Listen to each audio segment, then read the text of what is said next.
Hi friends, welcome back to ஜெவாஷலம் cooking and Yesu கிறிஸ்டின் சமாதானம் உள்ளங்களில் தங்கட்டும். எல்லாரும் நல்லா இருக்கீங்களா ஃப்ரெண்ட்ஸ்? இன்னைக்கு நம்ம வீடியோவில் என்ன பார்க்க போறோம் அப்படின்னா, ரொம்பவே சூப்பரான சுவையான ஈஸியாக சமைக்கக்கூடிய வெண்டைக்காய் கிரேவி, வெண்டைக்காய் புளிக்காய் எப்படி வைக்கிறதுன்னு பார்க்க போறோம்.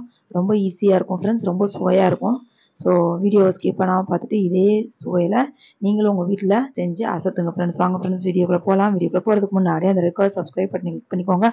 கூடவே இந்த பெல் ஐக்கானையும் ப்ரெஸ் பண்ணி ஆளுங்கிற ஆப்ஷனையும் கிளிக் பண்ணிக்கோங்க ஃப்ரெண்ட்ஸ்.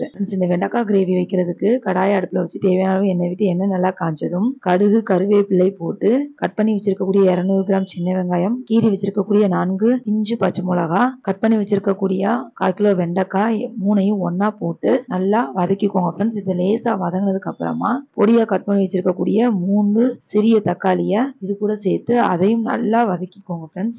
சிம்ல வச்சே வதக்கிக்கோங்க, அடிபிடிச்சிடாம பாத்துக்கோங்க.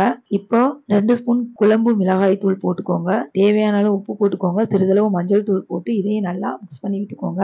இதோட கரைச்சி வச்சிருக்கக்கூடிய புளி கரைசலை சேர்த்து நல்லா மிக்ஸ் பண்ணி விட்டுக்கோங்க. இந்த நேரத்துல உப்பு உரப்பு செக் பண்ணிக்கோங்க. உப்பு பத்தாத மாதிரி இருந்துச்சுன்னா தேவையான அளவு உப்பு இன்னும் கொஞ்சம் சேர்த்துக்கோங்க. இந்த மாதிரி பிரட்டி விட்டுக்கோங்க ஃப்ரெண்ட்ஸ். இப்போ கொஞ்சமா தண்ணி விட்டு ஒரு 5 நிமிடம் சிம்லயே வச்சு நல்லா கொதிக்க விட்டுருங்க ஃப்ரெண்ட்ஸ். இந்த மசாலாவோட பச்சை ஸ்மெல் போய் சேர்த்திருந்த தண்ணியும் வத்தி அந்த எண்ணெயும் தண்ணியும் நல்லா திரிஞ்சு வரும். இந்த நேரத்துல நம்ம அடுப்பை ஆஃப் பண்ணிக்கலாம் ஃப்ரெண்ட்ஸ். அவ்வளவுதான் ஃப்ரெண்ட்ஸ், சூப்பரான சுவையான வெண்டைக்காய் புளிக்காய் வெண்டைக்காய் கிரேவி நொடியில ரெடி ஆயிடுச்சு. 15 நிமிஷத்துல வேலை முடிஞ்சிரும். தயிர் சாதத்துக்கு ரொம்ப சூப்பரா இருக்கும். இதை விட பழைய சாதத்துக்கு இன்னும் ரொம்ப டாப் டக்கர் காம்பினேஷனா இருக்கும். இஞ்சி பச்சை மிளகாவா பார்த்து செலக்ட் பண்ணி போட்டீங்க அப்படின்னா அந்த மிளகாயை கூட நம்ம சாப்பிடலாம், உரப்பே இருக்காது. சாம்பார் சாதத்துக்கு சைடிஷா ரொம்ப சூப்பரான காம்பினேஷன் இந்த வெண்டைக்காய் புளிக்கூட்டு. ஸோ இந்த சூப்பரான சுவையான இந்த வெண்டைக்காய் புளிக்காயை உங்க வீட்டில் உள்ளவங்க எல்லாத்துக்கும் செஞ்சு கொடுத்து அசத்துங்க ஃப்ரெண்ட்ஸ். இந்த வீடியோ பிடிச்சிருச்சா லைக் பண்ணுங்க, ஷேர் பண்ணுங்க, கமெண்ட் பண்ணுங்க. மறக்காம நம்ம ஜெவாஷலம் குக்கிங் சேனலுக்கு சப்ஸ்கிரைப் பண்ணுங்க ஃப்ரெண்ட்ஸ். என்னோட கோலம் வீடியோஸ் நீங்க பார்க்கணும்னா ரங்கோலி பேசிஸ்ல ஃப்ரெண்ட்ஸ் சேனல் லிங்க் நான் டிஸ்கிரிப்ஷன் பாக்ஸ்ல கொடுத்துருக்கேன். அந்த சேனலுக்கும்